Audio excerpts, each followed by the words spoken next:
Maithili express की शानदार प्रस्तुति।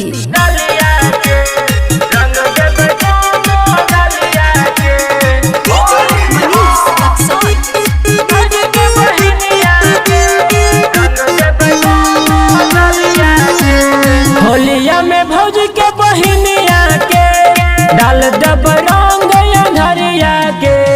होलिया में भौज के बहिनिया के डाल दब रंग अंधरिया के।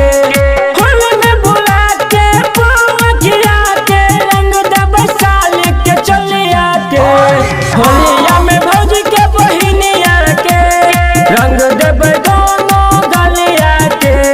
होली में भौज के बहिनिया के रंग देब दोनों गलिया के।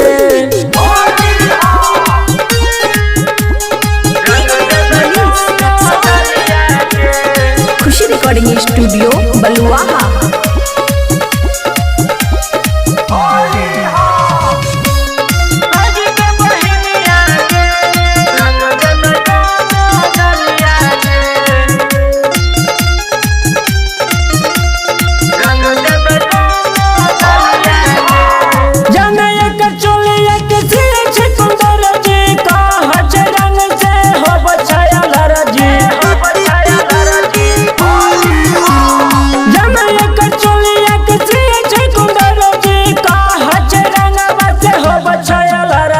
जोड़ा नच भौजी के बहिनिया के रंग देब साली के जवानिया के।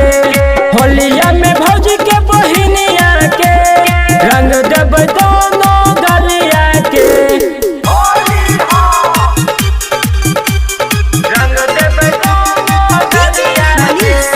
खुशी रिकॉर्डिंग स्टूडियो बलुआहा। नरम नरम गाल छे गोरे गोरे फेस हो रंग पे समनमा श्यामलाल भेस हो।